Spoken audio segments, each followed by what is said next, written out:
those things actually work? I don't know.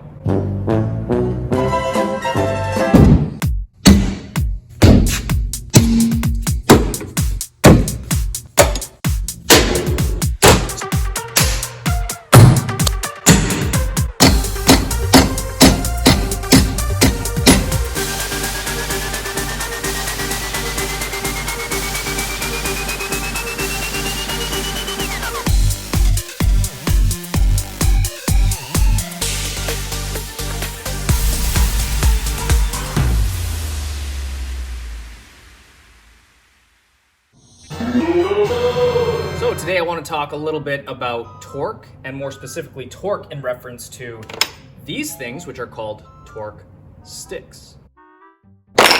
So if you've been in my class at all, you've probably heard me talking about torque specs or specifications. But why are torque specifications important?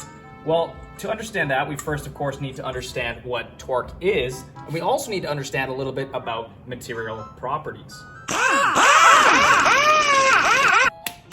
So torque is defined by force times distance on a rotational axis. It can be measured in metric in the form of Newton meters or in imperial in the form of pound feet. I prefer pound feet just because I have feet, and so therefore I'm a little bit more familiar with them, and because of the fact that it's easier to visualize. So let's imagine that this bar is 1 foot long. This lug nut is our rotational axis. And so in theory, if I apply 10 pounds of force on the end of this bar, I am therefore applying 10 foot-pounds of torque to this lug nut. So if I take this bar, which we will say is 2 feet long, and I apply it to the same lug nut, and I apply the same amount of force, which is 10 pounds, to this end of the bar, I'm actually doubling the torque output because I have extended this length. So now in theory, I am applying 20 foot-pounds of torque to this same lug nut. So materials, when put under stress, will experience one of two things, either elastic deformation or plastic deformation. You've probably experienced these in day-to-day life. Elastic deformation is when a material is put under stress, but when the stress is alleviated, it will return to its original state. Kind of like an elastic, when you pull it, it'll go back into its original state. But I'm sure you've experienced sometimes you pull an elastic hard enough that it actually stays stretched out. That is an example of plastic deformation, meaning that even once the pressure or the stress is gone, it will stay in that plastic deformed state. Different materials have different thresholds for this though. So steel in the same way can be bent, and it is somewhat malleable and it will stay in the same relative state. But steel, once you bend it enough, will begin to permanently deform. And when that happens, it will actually become weakened. We can't really see it, but on a microscopic level, this section right here is thinner than the rest of the metal because it has been deformed in this way. It has basically been stretched and stressed beyond its elastic deformation threshold. Fasteners can experience both plastic and elastic deformation, which is why torque specifications are important. Torque specifications often correlate with the size of the fastener and the thread pitch. So the reason why it's important to pay attention to these torque specifications is that in the case of, let's say, this wheel stud and this lug nut, if we're going to tighten this down and we exceeded that torque specification, this stud may experience plastic deformation. The lug nut is pulling the stud this way, thus lengthening it and thinning it out. So it lowers the structural integrity because not only is the stud longer than it should be, but it's also going to be thinner because it has been stretched out, and because it is beyond its elastic deformation threshold, it is not able to go back into its original state. So therefore, this wheel stud would basically be compromised. It would be a lot weaker, and this can actually cause your wheels to fall off. And I'm sure we can all understand why we wouldn't want to not reach the desired torque value, because these lug nuts, when they are not on tight enough, can simply back themselves off and fall off, and that happens quite often. So that's why it's important to ensure that we are not over-torquing or under-torquing our fasteners. So now that we hopefully understand torque and a little bit about material properties, we can talk about torque sticks and what they do in theory. So as I've stated earlier, there will be torque specifications for these lug nuts and wheel studs. In order to achieve torque specifications, usually we use something called a torque wrench. We happen to have a very nice snap-on torque wrench right here. That is what I use to torque bolts, fasteners, lug nuts all the time. But what I want to do is test it against our torque sticks. So each of these torque sticks has a rated value. And so in theory, this torque stick, when applied to an impact gun, will achieve about 100 foot-pounds of torque on the applied fastener. The way that this is able to work is based on springing action in the torque stick and the hammer function of an impact gun. If you've ever experienced an impact gun, it can run smoothly, but when faced with some resistance, it will engage a hammer inside the chuck, which will hammer each time it completes a revolution, which is where we get our impacting from. Torque sticks capitalize on this hammering function, so the idea is that once they reach their specified torque rating, they will keep springing back every rotation and not allow the fastener to tighten anymore. So what I want to do is actually test these torque sticks against our snap-on torque wrench and see how accurate these actually are. The torque specifications for these lug nuts is 80 foot-pounds. So what I'm going to do is I'm actually going to undershoot. I'm going to take the 75 foot-pound torque stick.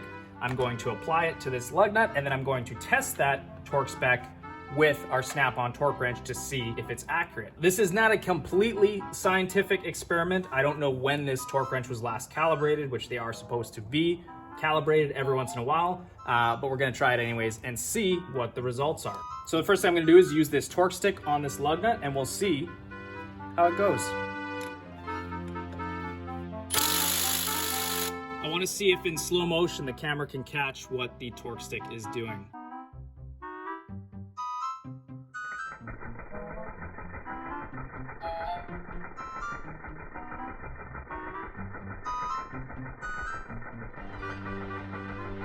Okay, so now that we've applied the 75 pound-foot torque stick on this lug nut, let's use the torque wrench and see how accurate it is.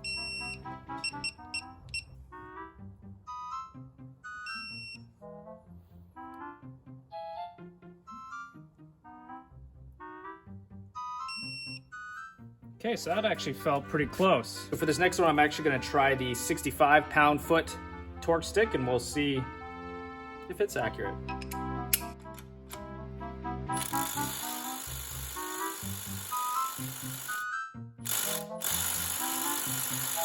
Okay, so I held on to that for quite a while, so we'll see if it exceeds 65 foot-pounds.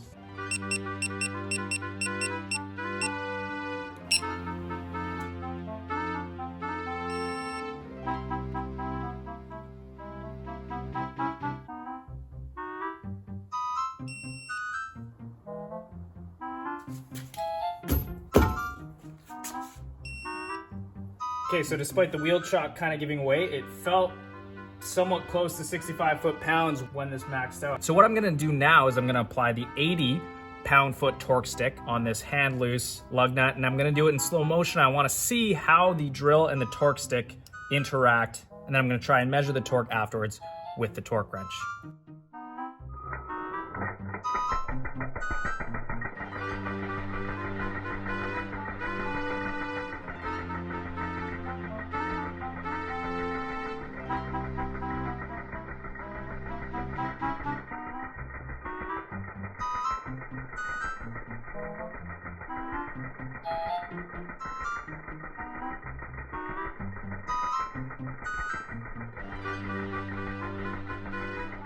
Okay, so I held it on there for a pretty good amount of time. And what I'm gonna do now is I'm actually gonna set my torque wrench to 100 pound-feet.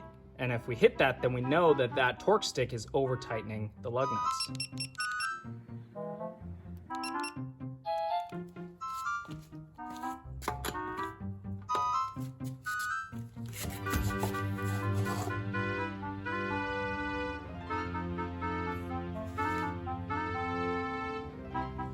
Okay, so that seemed pretty tight at around 88 pound-feet, which is pretty close to what we wanted. I think I might even tighten the lug nut a bit. So with that in mind, it seems like this torque stick actually got it pretty close to 80 pound-feet, which is what we want.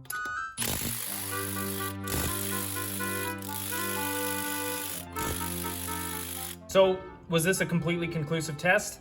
No, not exactly, but it at least gives me a little bit more confidence in using these. I would still use a torque wrench for the final tightening of the lug nuts, but these would be great to use for the initial snugging of lug nuts, maybe even before you've lowered the vehicle back onto the ground. So would I solely rely on torque sticks? Probably not, but I think it could make a lot of processes a lot more efficient. And hopefully you understand the idea of these and some of the concepts surrounding them as well.